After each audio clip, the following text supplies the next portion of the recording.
you get up to last night? Pilates. Doesn't matter what you got up to last night. Have you got signs up yet? Have you given it subscribe on the Reds Down Under YouTube page? Have you given a comment? Have you left a review on Spotify? If not, do it now. If you smell what I'm cooking, enjoy the episode. This is the Reds Down Under podcast, the best place to follow the Reds in Australia. Enjoy the show. We are the Reds Down Under, and this is our podcast. What's happening, Reds? What's happening, Reds? This is the weekly show. This is the weekly show. This is Reds Down Under. This is the weekly show. This is the weekly show every week, every Thursday. This is Reds Down Under. I'm Tom. This is my brother Jack. How you doing? I'm all right. Yeah, I feel a bit sick, I'll be honest. Yeah. Don't get too close. I feel a little bit sick as well. We'll talk about it in a second, but I did an interview last night and I had a very tickly cough the whole way through it. Tickly cough. But we are two Scousers living here in Sydney, Australia. And we do a bit of a podcast every week. So please do get involved. We've got a full show again tonight. Stacked, mate. It's going to be so big. We're talking about that fantastic win against Newcastle United. Yeah, still buzzing, man. Buzzing. Absolutely buzzing. We'll get into it. We're going to look at the fancy football table. That's got movers and shakers in it at the minute. Yeah. Yeah. People are doing well. I had a better week this week, but we'll talk about it in a second. We will, of course, be looking ahead to the Arsenal fixture, which is next week, which is an absolute, what's a big word? Gangbuster of a fixture. Gangbang of a fixture. It's not a gangbang of a fixture, but it is a gangbuster of a fixture. And we will, of course, be doing Take It to the Max, our Reds trivia this week. Before we get going, thank you to Redboat Ventures, who are our production partner and have just been general all-round legends helping us set up. They specialise in video production, animation, some stuff with AI. Go on their website. You can find their website in the show notes. Jack, we've started doing a thing at the start of every podcast. Yeah.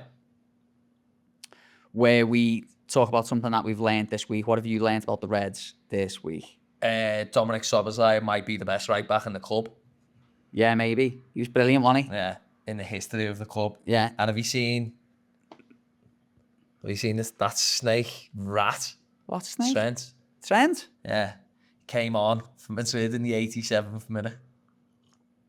Did he? Yeah. Can I say something about Trent? Go ahead. We've talked about him a bit, haven't we? People have asked us about it and we've spoken about him.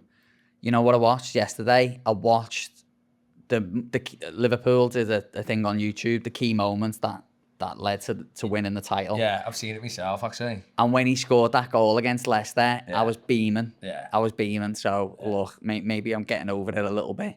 But the fact he didn't come on until the last 3 minutes is absolutely gorgeous, isn't it? Harvey Elliott numbers, I've seen someone say. Yeah, at the same time, yeah. Harvey, 300 appearances, only played 42 minutes. I've learned this week that Liverpool might just have a little gem in Rio. It's gonna take time. He's only a baby, isn't he? He's a kid, isn't he? But I think we might just have a player there. We might just have a player. It's giving Michael Owen vibes, isn't it? And we got him for nothing. I seen someone post after that performance against Newcastle, we should give Chelsea another £0 for Rio. Yeah. Unbelievable. Jack, let's before we move on, we were at the Craig Johnston event. Craig Johnston, yes, in Newcastle. Yeah.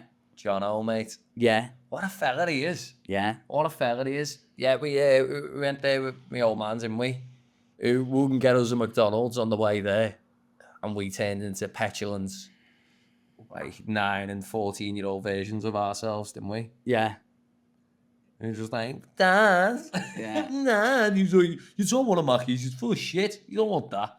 Yeah. But we we got a Twix in the end, didn't we? We had half each. Yeah. But yeah, no, we had a class night up there, didn't we? It was great. We stayed in the Ibis again. Yeah, that was... That's not an ad, by the way. We've stayed once every 3 weeks. It seems to be where we stay. Yeah. It's okay, isn't it? Yeah. It's all right. It's okay, but the event was brilliant. Yeah. Jono was fantastic.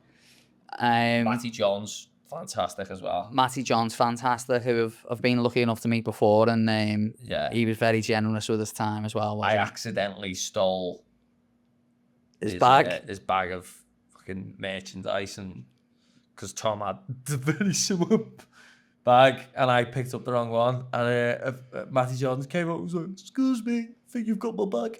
And I was like, "Who's talking?" And I turned around and it was him. I couldn't wait to give it back to him. Sorry, mate. It was funny because it was, you know, the tickets were $100 each for the event, but it was well worth it. It was well worth it, but it was funny because you had Steve up from the Adelaide group. Sicky. Great fella. First time we've met. He gave a rendition of the Gary Macker song that I don't think I've heard in 10 years. Yeah. Full thing. Yeah, it was very good. Yeah. It was very good. We were asked to quiet down in a pub, weren't we, after the event? Yeah. There's so many of us in there. So many. Well, Max was there. Yeah. From the Newcastle group. Ray was there as well. His dad, Charlie. His dad Charlie, yeah. All right, Carl. There was a whole bunch of us. It was just a really good time. The Al fella was there, and obviously the Liverpool legend herself. The what, sorry? The Liverpool legend herself. Mary? Yeah, oh, sorry, Mary had a little lamb. You know what's funny? She came over and she was like, "Oh, it's Mary Brennan." Yeah. And I was just like, "Mary Brennan? Don't you mean Mary had a little lamb?" Because that's a social tag. I only know everyone from their social tags. Well, yeah. Mary was there. It was great catching up with Mary as well, wasn't it? But it was an absolutely brilliant night. And before we move on to the fixtures, that Newcastle game, Jack, talking of Newcastle. So the plan was we were going to do the weekly show, and we were going to interview Jim, the drummer from Hootie and the Blowfish, was the plan. And we'd integrate it into the podcast, and it'd just be one big weekly show. But my interview with Jim went for 40 minutes, and it was really good. Yeah. So what we're going to do is we're going to hear from Jim later about his predictions for the Arsenal game and for the rest of the season. And then there is also a fan story special with Jim Sonefeld from Hootie and the Blowfish, who, I mean, they were an absolutely massive band, and they still are. They still tour all around the world. I gave it a listen this morning, and I was like, "He's good at Tom, mate." Did you like it? I did okay. You're like, "Oh, so Jim, when you're in Hootie and the Blowfish," I was like, mate, he's nervous. You know what? I was nervous. Mm. I was nervous because it's a little bit out my wheelhouse. Because that's the idea was we'd do it together. Yeah. But because of the time difference at South Carolina, I had to do it at 10 p.m. here. Yeah. And you're up for work, aren't you? At 4 or 5 o'clock or whatever. So but yeah, no, it was a bit outside my wheelhouse. So, you know, I was asking questions about them winning Grammys and stuff, and I was like, God, I hope he doesn't realise I haven't got a clue what I'm talking about. But he's a class fella, and I think you'll enjoy the special. He's a big red, and he knows his gravy. You know what's a bit funny about that? Is if like your dyslexia got in the way and you're like, so what was it like winning a granny? No, that's only for Wayne Rooney. I'll ask those sorts of questions. But, yeah, I mean, look, the guy knows his stuff, and he was just top class. So it was really lovely. I'm really jealous. I missed that. Lovely talking to him. Let's talk about that Newcastle game, Jack. Newcastle United 2, Liverpool 3. Up to 5 a.m. pace boiling Premier League title winning Reds, mate. Unbelievable. That first half. So I had to go to Brisbane today, and I came back. It was a hell of a day traveling, and I'm up. It was 5 a.m. Watch it. What? Because I mentioned it. What? No, go on, carry on. Oh, come on. I was just dropping in that I'm polluting the air. I'm like Taylor Swift. Yeah. Anyway, I'd shake that off. We're having a good time. So yeah, I was watching the game, but I knew the time my flight was leaving. I wasn't going to be able to watch the second half. So literally that first half, I was watching it. We got battered in that first half. Yeah. Dominic Szoboszlai, Van Dijk and Alisson, like, I know obviously Gravenberg nicked that goal, which was a cracker of a finish as well, Tom. Yeah. Cracker of a finish, but we were so poor in that half. So poor. I think we were, to be honest. If Isaac was playing, yeah, they'd have been 2-0 up and 3-0 up. Yeah. So bad. I mean, to be honest with you, I think we were poor for most of the 90 minutes, actually. Yeah. I think we were overwhelmed. They obviously brought a very physical game. I mean, that we spoke about it earlier. You weren't that sure that Gordon tackle was a red card. But you were a player who really liked to tackle. Yeah. I was watching it, I was like, bit harsh that. But when you're seeing like the aftermath of the Van Dijk's leg. Yeah, it wasn't good. Yeah. I was sitting here watching on my own, and I think I said out loud, fuck. Yeah, because you worry, like, especially Van Dijk or like Salah or one of them players gets hit with something like that, because obviously we know Van Dijk did that when Pickford should have been to jail for what he did to him. Guantanamo should have went to me. Yeah. He's like that with his little arms. Hi, America. Yeah. But yeah, the fear when he hit that, I was like, oh my. But to be fair, Van Dijk got up pretty quick, didn't he? And yeah, he got sent off. And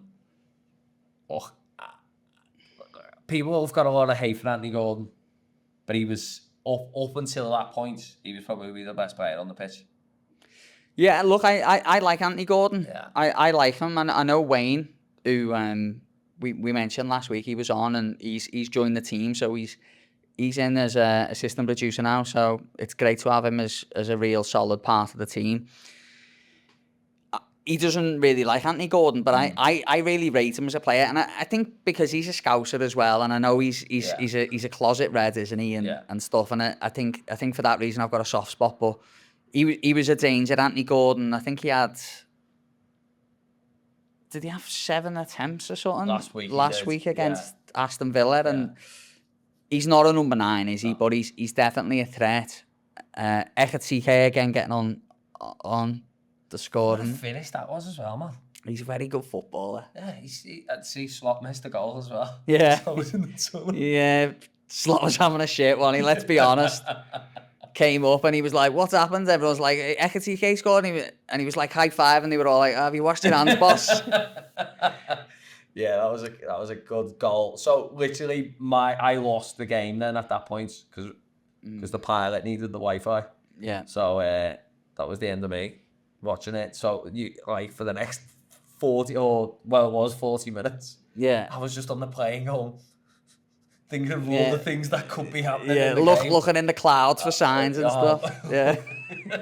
Honestly, man. But yeah, getting to watch that at the end. But mate, to be honest, as I said before, Tom, I think with the likes, Van Dijk was just unbelievable in that game. Unbelievable. Like the aerial duels, just it's Kanate who I look at and I don't know. Like, I don't know if his head's not there. I don't know what it is with him. He could have been sent off. He did not have a good game. Yeah, he didn't. Kirk has made a mistake, didn't he? But like, it's still early days. Kirkes didn't make a mistake. You know, a mistake is a misplaced pass.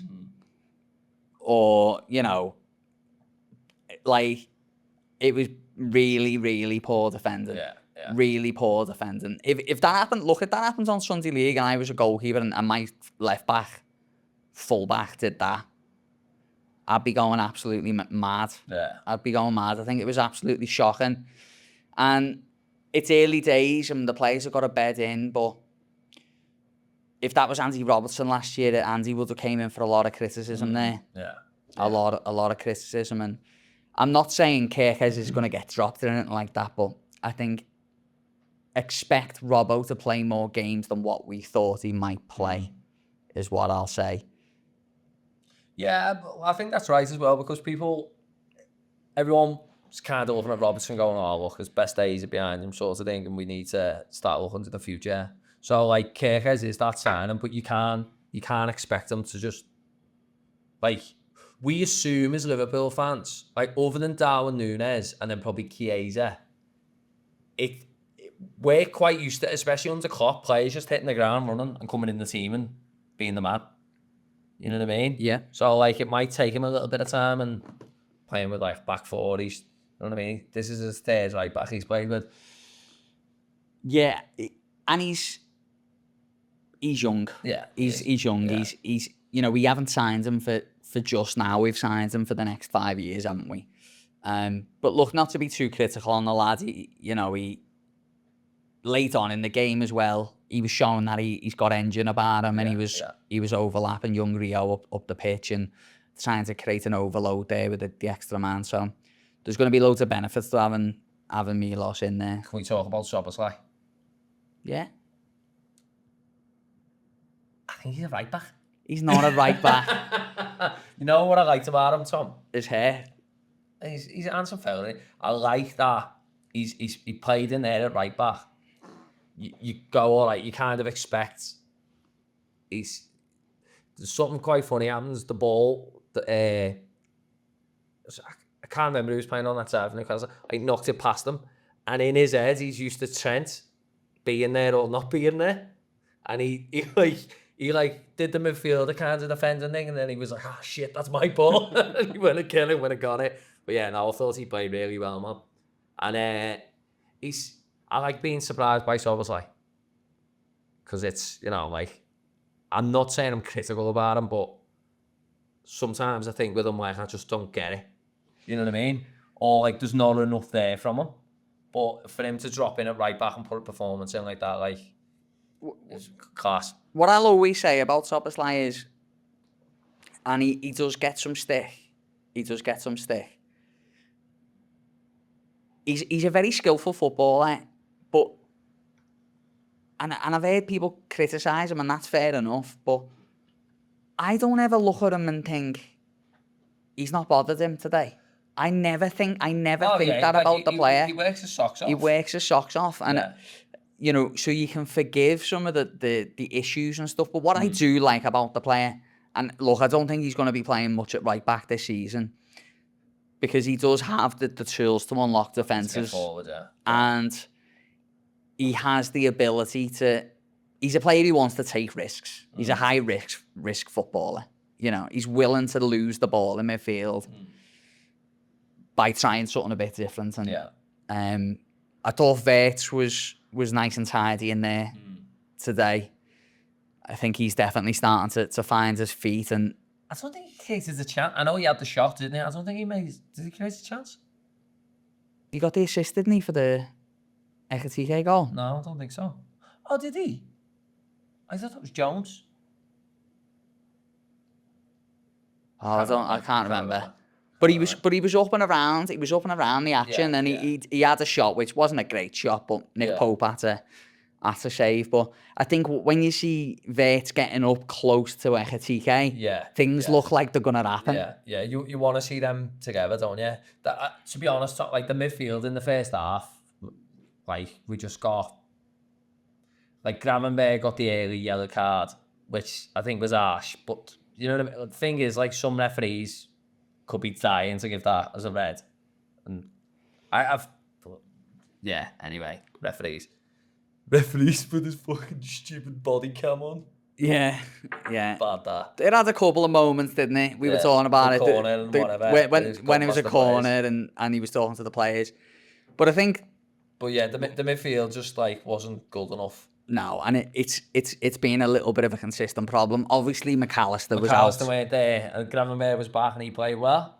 Yeah. Played with a booking for, 70 minutes anyway. Which is hard. He got the goal. But, yeah, the midfield just weren't great, man. And what I just want to say is, Newcastle talking about how they're coming in gum shields and they're going to be for what we're doing to ours. What we're doing to ours, Zach, is we've put a British transfer record fee in for a player.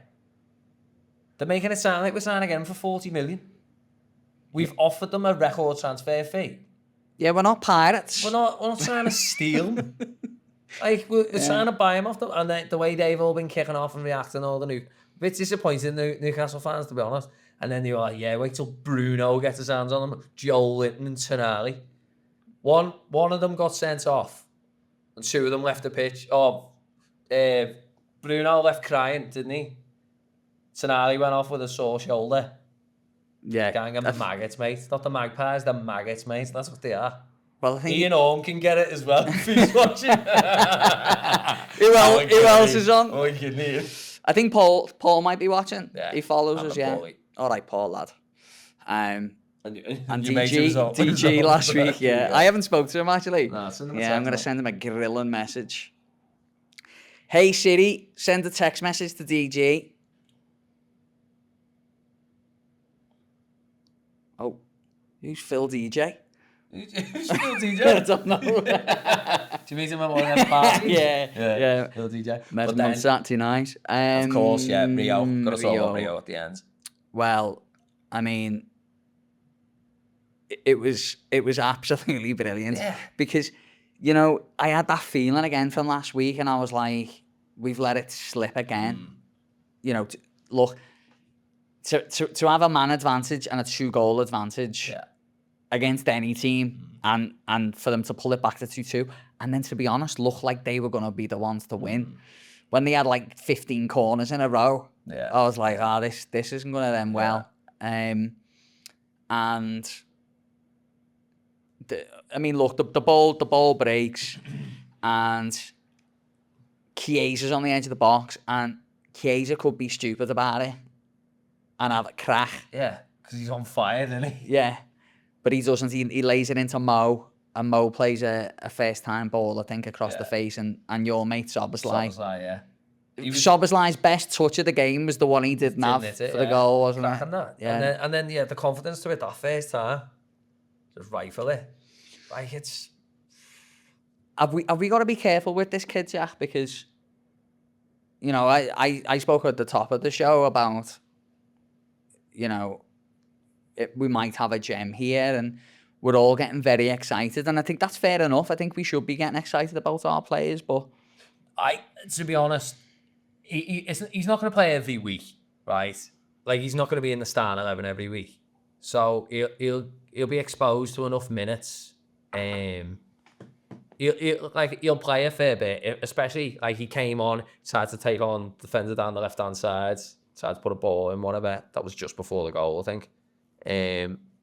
But like, ultimately, this sounds bad, but you know when people are like, you know, because you need to look after them, because if not, by 26, the careers are usually on the back burner. Like, yeah, but the alternative is he doesn't play much, and then he just fades into obscurity, and we sell him to Bournemouth for 35 million. So, like, which one would you prefer? You know what I mean? I'd rather have, if he's good to go now, let him go. But obviously, we're looking at the left-hand side of that pitch, right? You've got Gakpo, who's brilliant, don't get me wrong, but he hasn't got bags of pace. Got Chiesa there as well. But, like, give him a crack. Give him a crack, give him the minutes and give him a crack, because it's only going to benefit him. You can't show him it and let him come in and score a winner and then take him away from it. That's worse for him. I think... Keep the arm around him, keep him grounded, keep him level, and let him play. I was thinking about it when the game was on, because we made the changes. It went 2-2, and I think he came on the 94th minute. I think there was 101 minutes played. Yeah. And I was sitting there and I was like, get the kid on, like. Get the kid on. Like, what have we got to lose? Yeah. But it's a gamble in many ways for the manager to do that, because it's a difficult environment to come on. Oh, yeah, and we could have got beat. Yeah, and you know, players were getting kicked to bits. But you know what? He got the ball the first thing he did.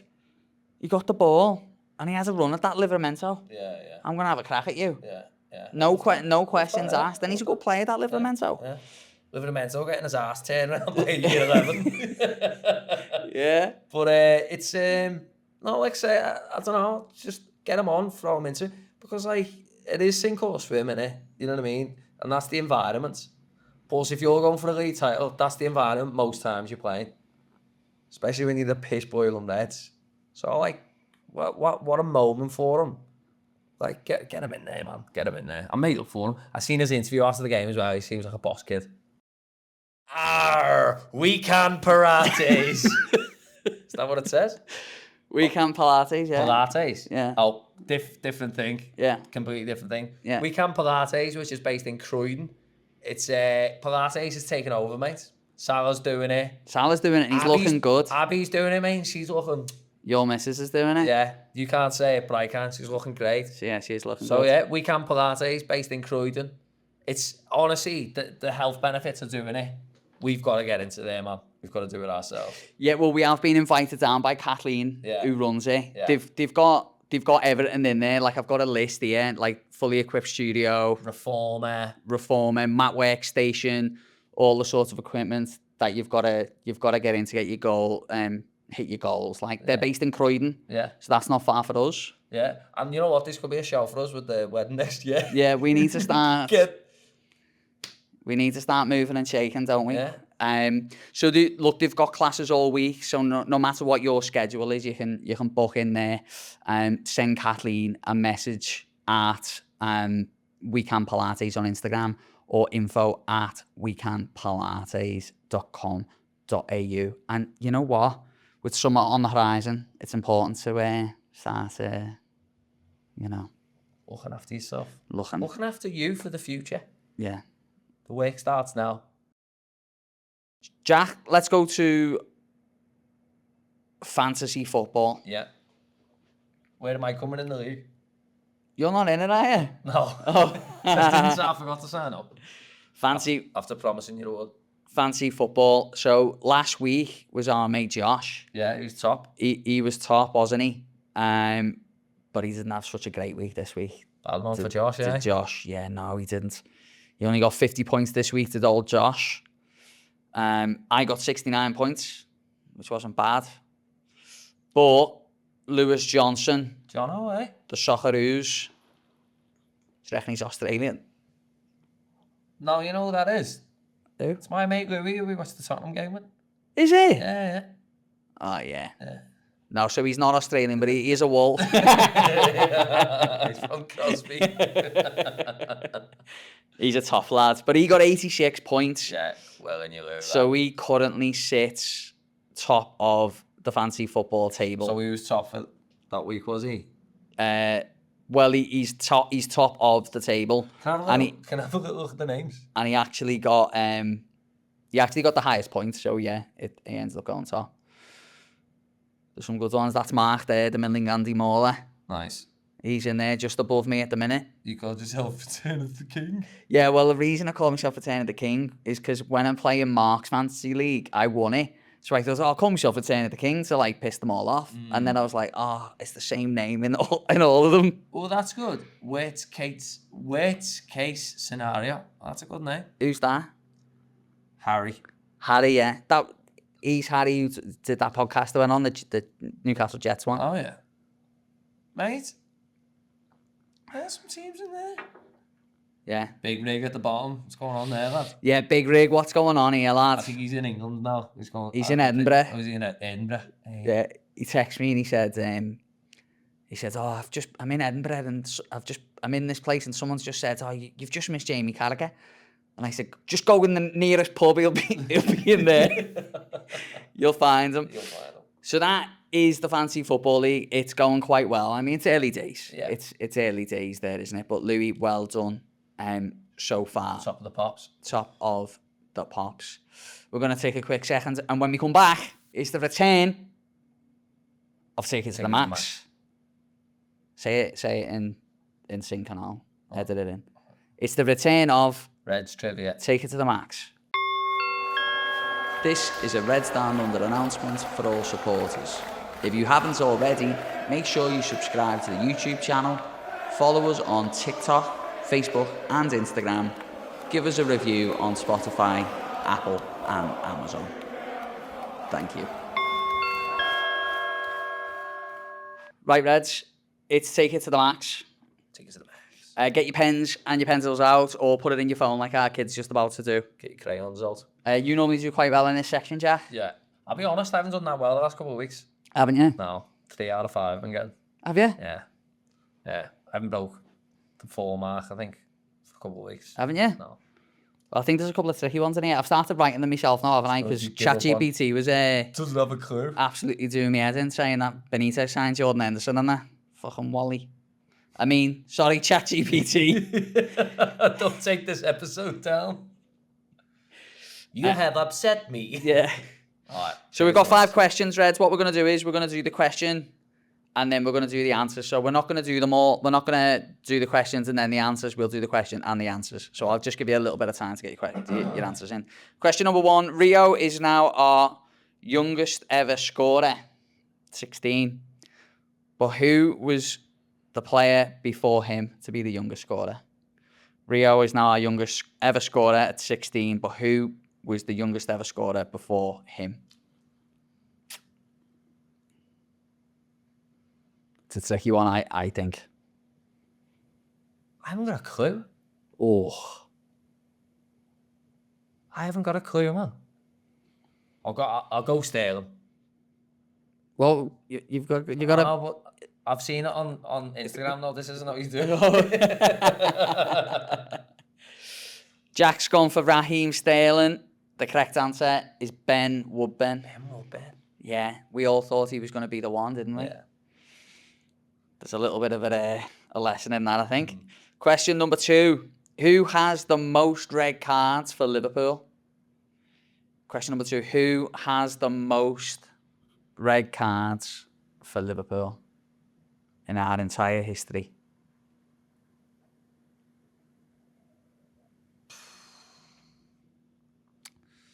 It's tough. It's tough, this one. You're racking your brain for all the players getting repeated red cards, aren't you? I'm thinking Gerrard or Martin Scales just sitting in my head, man. Martin Scale, yeah. It's only he got sent off that much stuff, Scale. He just had loads of yellow cards. Yeah. I reckon he'd probably be up there for yellow cards, I reckon. But that's not the question. Who's had the most red cards for Liverpool? Right, Jack, give us your answer. Go Scale. The correct answer, with 7 red cards, was Steven Gerrard. Oh. Question number 3. Mo Salah shares the record for 11 goals Mo Salah shares the record of 11 for continental goals scored in one season. He shares it with one other player. Can you name the other player? Continental golf Yeah, so in Europe. yeah, like a season in the Champions League or in the UEFA Cup, Europa League. So it's how many they scored in 1 year. 11 goals. Yeah, Mo Salah scored 11 and he shares the record with another player. So who's the other one? That's the question. Get them in, write them down.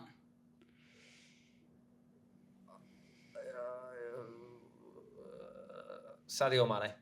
Oh! It was Bobby Firmino Bobby, man. with 11, which I think was in 2018, that season.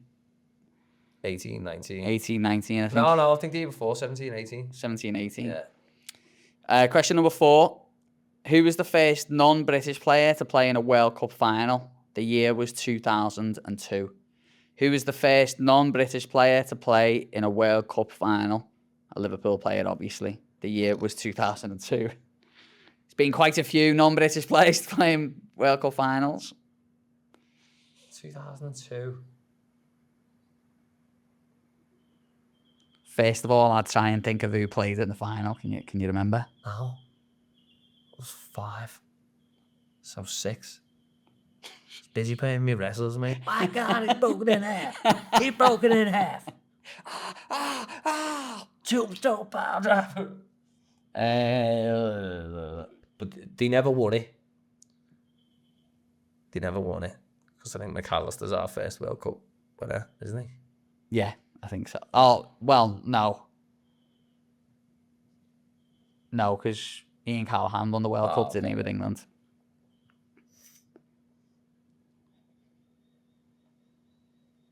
Mate, I don't know. Just throw a name in there. Do you want me to give you the clue? Give me a clue. All right, it was Brazil versus Germany. Brazil versus Germany.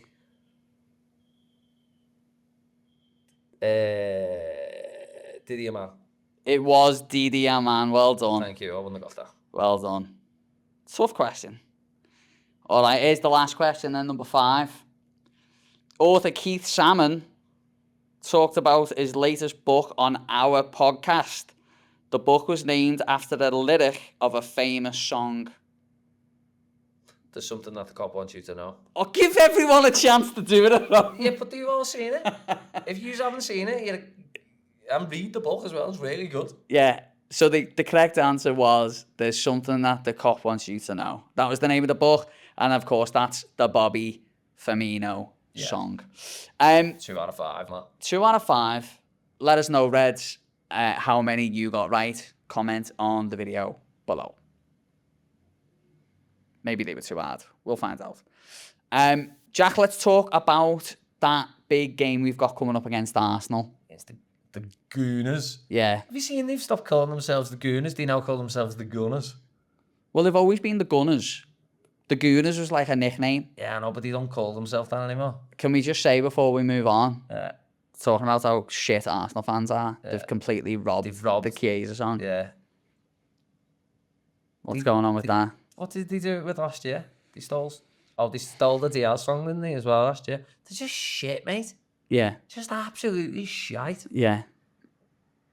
And they've took out the tunnel. Yeah. Have you seen it? And it now just looks like the Anfield walk. Just Arteta's a gimp, mate. He's an absolute gimp. They are laughable. He's a little Lego with a gimp, mate. Have you seen the video when he's doing the team talk? And he's like, we cannot win this game if we are not connected. And he pulls out a light bulb. And he's like, the light bulb can't do it on its own. You've got to connect it. And then he plugs it in, the light bulb comes on, all the players looking at him like... To be fair, that's class. I really respect that. I'll take it all back. Oh, really? Nah, what a gimp, mate. Absolute gimp. How funny would it be if he did it? But it was like, you know, like sometimes me dad would keep an old light bulb so we'd know which one he had to replace. Yeah. It's like blown, he like put it in, no light came on. Anyway. Yeah. I mean... finishing second, aren't they? Yeah, they're always finishing second, aren't they? Yeah. But, yeah. So... We were talking earlier, we've got Jim from Hootie and the Blowfish, so I do like a big chat with him, which we'll have in our special, our fan stories episode, which will be out now. It's out.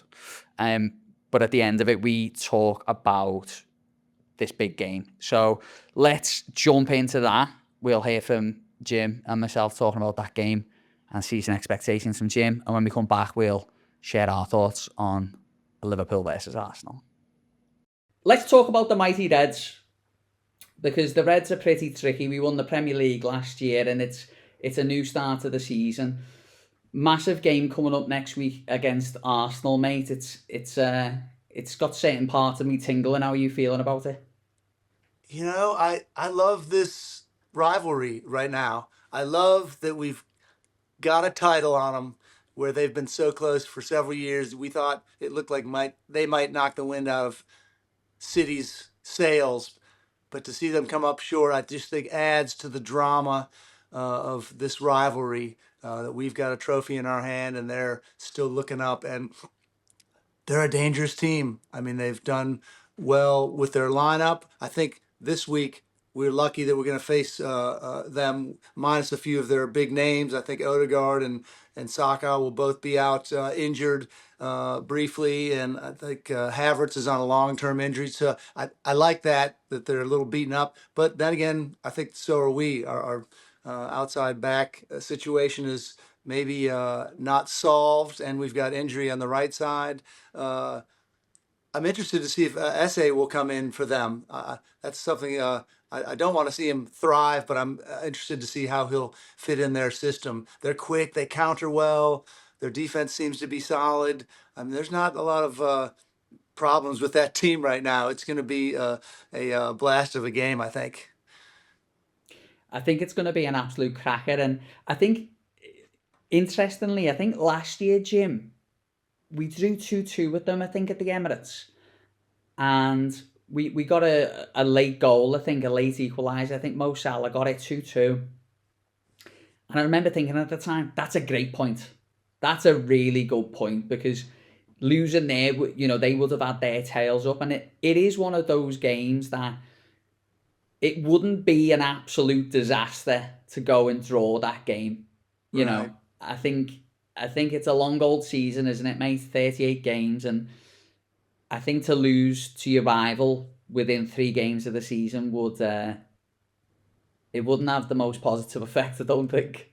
No, I mean, I think really this is last year felt like the year everyone was putting eyes on our team because of the big coaching change, managerial change. But really, this is more the rebuilding year than last year was. And so I think we're a little more fragile right now than we were last year at this point with a new leader. I just think there's more question marks. But yeah, a point at home wouldn't be a failure for me. We're evenly matched teams. Yeah, we have the trophy and they don't. Blah blah. But I think on the pitch, you got to say, hey, if you're 2-2, 1-1, 3-3, that's okay. It's not the end of the world. So would I love to shove it down their throats and come up with a big victory? Oh yeah. Oh yes, I would. But I think it's going to be interesting to see what we come up with in the right back position. I think that's going to be critical if someone has succeeded against Newcastle and maybe gets that starting position, then that might give us an answer for that. But yeah, Arsenal coming up.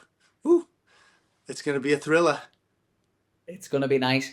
Go on then, Jim. Tell me what you think the score is going to be, my mate. I'm again 2-2. I think both teams. The great thing about both these teams now is that they can. It doesn't matter if they go down a goal. Honestly, maybe going down 2 goals isn't the end of the world because they're solid, they're mature. These guys have got loads of points over the past 3 seasons collectively, enough to win multiple titles probably. And so they're not going to be phased if they're down a goal. You just know that anybody is going to be capable of composing and getting a late equalizer. So it's never in this game get a goal up and sit back and start celebrating, because that can come back to bite you in the ass real quick. I do hope it's a forward match. It should be. I don't think either of these teams are just going to sit back and be conservative. They have guys that it is their nature to go for goal, whether they're countering or got 20 players piled up in the penalty area. I think it's their nature to score. Thank you, Jurgen Klopp, for that thread of DNA, which will hopefully never leave us. He couldn't help but just push forward and push, and that makes for very exciting soccer. Well, I'll ask you one last question then, mate, before I let you go. How many trophies will Liverpool win this season? I would be disappointed if we didn't take home one. I don't know which one it would be, but I would love a double, and I think it's realistic. And maybe Slot's most important sign of maturity, like in the Premiership going forward, is how do you manage when you're in multiple cups, and that's a hard thing. You start finding yourself you're in 3 cups or 4 cups, and all the talk starts. I think it's easy to look at that and think it's very exciting, but I think you got to have a leader who's mature enough to say, "Hey, we're not gonna worry about the EFL, or we're gonna focus on Champions League." I don't know what went wrong last year. Honestly, I can't tell you how we seemed to be the best team in Champions League and then, well, get knocked out by the best team. I guess maybe that was logical. PSG turned out to be the best team. And then the loss against Newcastle, I think, was so unfortunate. I think we let one go there. They were hyped, they were ready, and I think it balances out the league and makes the league healthier for the future to have a cup in Newcastle's hands. I think that's good for the health of our league, so it becomes balanced. But I really think we let that one go. I don't know if we were unprepared or just a little burnt out or something, but that one hurt. I didn't like that. So I think we could. think we could get a double, and that's my prediction. How about you? What are you thinking?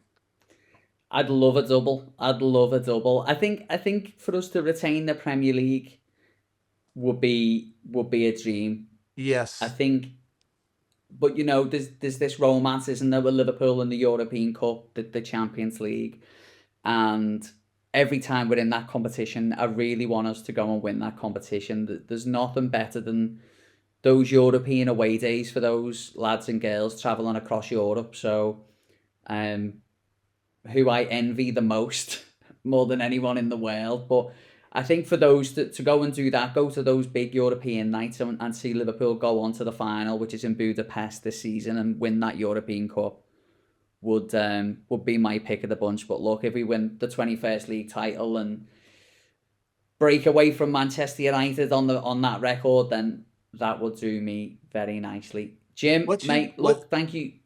Go on. No, sorry, go on. I want to know what your biggest worry is for this season. Do you have a inkling or a little something inside you that you're not sure about with our team? Yeah, I've got a magic 8 ball here. Let me have a look. Yeah, I think for me it's a case of the balance, mate. I think that's it. And we've got 2 fantastic fullbacks who've just came in, and they both want to go forward.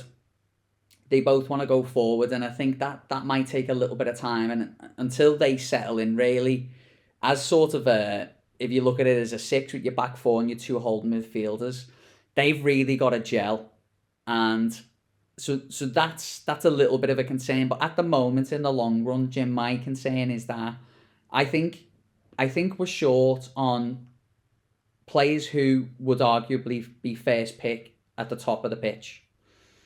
Gakpo picks himself, Ekitike picks himself, so does Salah, and then after that you've got some good players in there, you've got some good lads, but I don't think any would be breaking into that first team selection. So I think definitely one more attacker I think is essential. Otherwise, I think when we get into that Christmas, early January period, I think the wheels might come off. So that would be me concern, mate. Yeah, fair enough. But it's not going to happen. It's all going to be fine. It's going to be good. We're going to win the double. And then I'm going to come over to South Carolina next year. I'm going to go to the World Cup with you. Jim, thank you so much, mate. It's been an absolute pleasure to have you on Reds Down Under. And hopefully we'll get you back on again soon. Up the Reds, mate. Up the Reds. God bless. So that was Jim from Hootie and the Blowfish, the drummer. Nice guy. The 2-time Granny. Granny, I did it. Granny winner. Go ahead, Jim. Yeah, 2-time Granny winner. Slip. Yeah. Talking about Arsenal. So yeah, obviously it's definitely going to be a draw, isn't it? I was saying there, like, I don't think a draw's a bad result. No. I really don't. I think, considering Manchester City lost last week, is a big help. It's a big plus, isn't it? Yeah. It's a big plus, and I think to go and get a draw in that game wouldn't be the worst.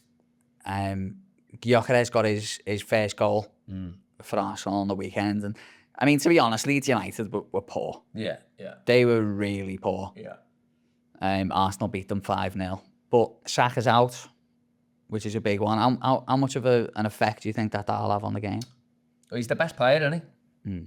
He's 100% the best player, and even if you think when we played them at the Emirates last season, and he tore Robbo apart in the early on. Was it Tsimikas? No, it was Robbo. Yeah, it was Robbo. Oh, that was when it was like, we left back. But yeah, he's the best player they've got. But yeah, Rez is just gonna man-mark Kanate, isn't he, for the game. But yeah, to be honest, it's just one of them. You'll know they'll be right up for it, as they always are when they play us anyway. But it would be nice, wouldn't it, to just sneak a little win against them early doors. Yeah, I think a win will be a bit of a statement. And to be honest, I really love a clean sheet, Jack. I really love a clean sheet. We've conceded 4 goals already. Yeah. And we've been 2-0 up twice and 3 away. No, we weren't 2 up against Bournemouth, were we? Or were we? I think we were. Yeah, we were. Were we? I can't remember, it was ages ago, wasn't it? I think you're right, you know. I think we were 2-0 up, yeah. So we've let two goal lead slip twice. So I'd really like to see a clean sheet. It'd be interesting. I mean, it's very possible actually that before that game is played, Mark Gahey might get signed. I'm convinced he will sign. So it'd be interesting to see if he's there and whether Arnie would take Kanate out. Yeah. I mean, look, Kanate's a top centre half. 100%, yeah. He's a top centre half. You know. I don't know. Just watching him, I feel like his head's elsewhere.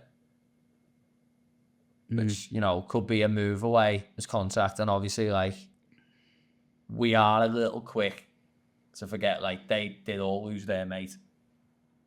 Oh, yeah. You know what I mean? Like, yeah. Like, you kind of have to go, like, a lot of them will still be grieving and whatever. So you don't know if that, like, affects his performances or whatever, stuff on his mind. But yes, for sure, I think especially after the performance there against Newcastle, I'd be like, just get that out from Palace, man. Just pay. I heard it was like 5 million, innit? Yeah, well, that's Liverpool for you, isn't it? Oh, but come on. Well, 5 million pays for like half of his salary for the year or whatever, doesn't it? You know what I mean? It's when you think of it that way. I think Liverpool will go and get the player. Yeah, but we'll work it out, so we're giving them like 250 grand a year or something. Yeah. That's how we do it. So it will be interesting. I think it will be very interesting. What would your prediction be then for that game against Arsenal? What I would like is 1-0 Van Dijk header. Yeah, very nice, yeah. Beat them on a set piece. Yeah. That'd be my dream situation. Yeah. 1-0. And then he goes up to the halfway line, he slides in front of Arsenal's set-piece coach. Yeah. Who's apparently an integral part of the group life. Can I just say, you know these coaches, like that Jason Tyndall and that fella, the set-piece coach, like, when they come on the telly, you're just like, get off the phone. Yeah. What are you doing in there? Yeah, get off the telly. Yeah, sit down. I think the way... I've never known an assistant's name more, other than, like, for my own team. Yeah. You know what I mean? Like, but Linda's, who's obviously now at City, doing their downfall. Yeah, nice one. Yeah. Hey, Trafford, when you get the ball, give it straight to... Just class to say. Yeah. But, like, what is it with these coaches? Like, just give it a rest, man. Yeah. Give it a rest. Yeah. So, yeah, set piece.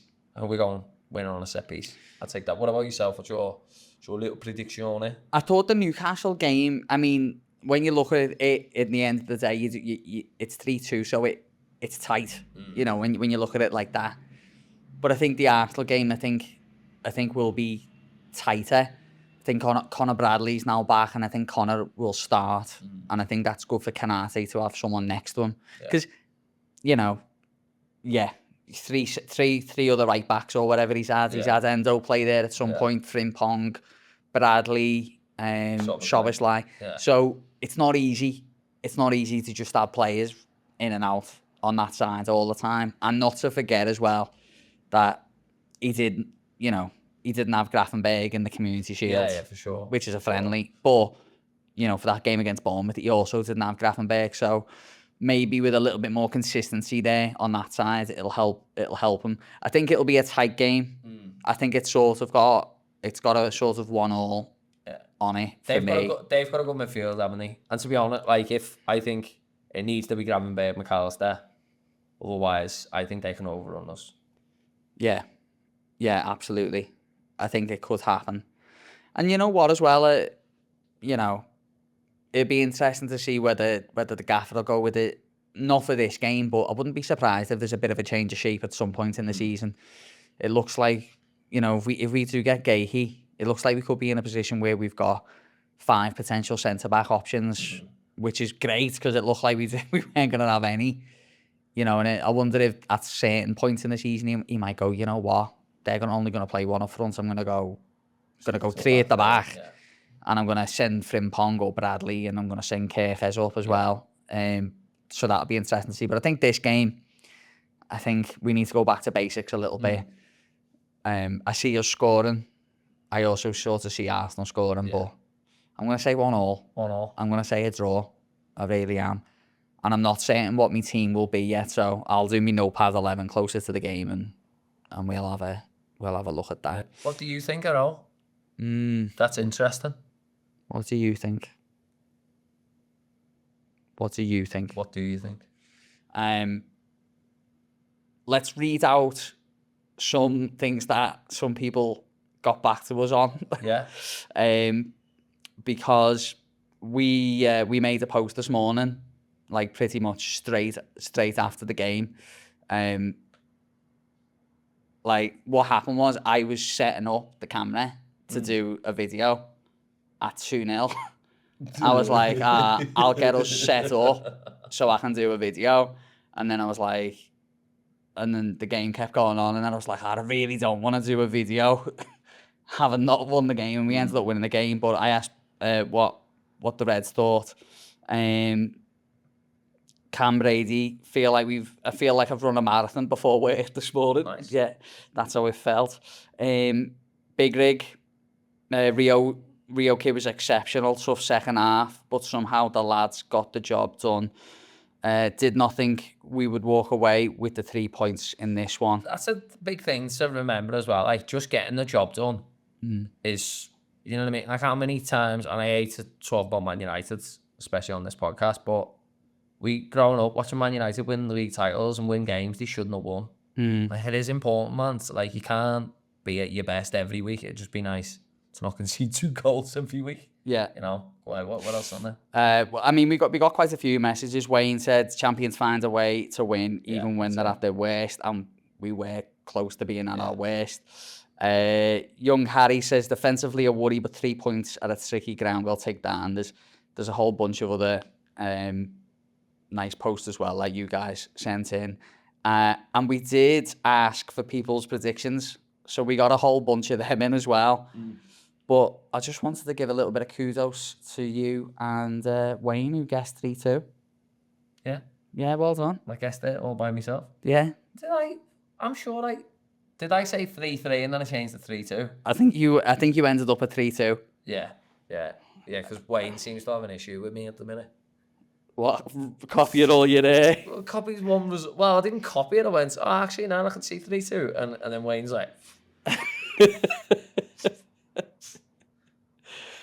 He even put it on the L files. When you go on the website, it's just Jack stealing results. When you click on buy official merch, it just takes it through to a little video and he's fucking slating you on the video. But do keep sending in your comments and your predictions, and we'll keep reading them out as we go. Before we drift off into the abyss, I wanted to say, so we had t-shirts made, and I wanted to give a shout out. So here is an image of the shirts. If you're on YouTube, it'll be on the screen. Yeah. So we were going to the Craig Johnston event. And this is what the back looks like. And image on the screen for YouTube. And we wanted to get some special shirts made up for that event. So Courtney, who's my partner's sister, is a very savvy designer. Very savvy designer. And she made us some Skippy Down Under, Craig Johnston shirts. Yes, they were a big hit, weren't they? They were a very big hit. They were a big hit. And a few people said, you should sell them. Yeah. So maybe if enough people want them, we'll look at it. I haven't got a clue how to sell t-shirts, but we could potentially do it. Yeah. But we'll look at it. So let us know. Jack, something which is quite close to our heart is mental health. Yeah. We often focus on men's mental health because we are two men. Women's mental health, and doesn't matter what your gender is or where you're from, mental health's important. We say message a mate. Just reach out to a mate out there who maybe you haven't spoke to. Mm-hmm. Say how you going. How good's little Rio? Class. Yeah, really good. Yeah. So message your mates. Get a message out as soon as you stop listening to this podcast or watching this podcast. And just check in on them, see how they're getting on, and it'll be something that makes their day. And you've got a fair bit to talk about. How nice are them t-shirts? Insert image. But do it. Message your mate. It's very, very important. Yeah. That's all we got time for this week. We will be back next week. The Reds have spent no money, but we'll still win the league. I don't know if we can spin that anymore. I don't care. I'm saying. Yeah, it's good. Up the piss bottle on Reds. Up the piss button, the Reds. Love you, kid. We are the Reds Down Under, and this is our podcast.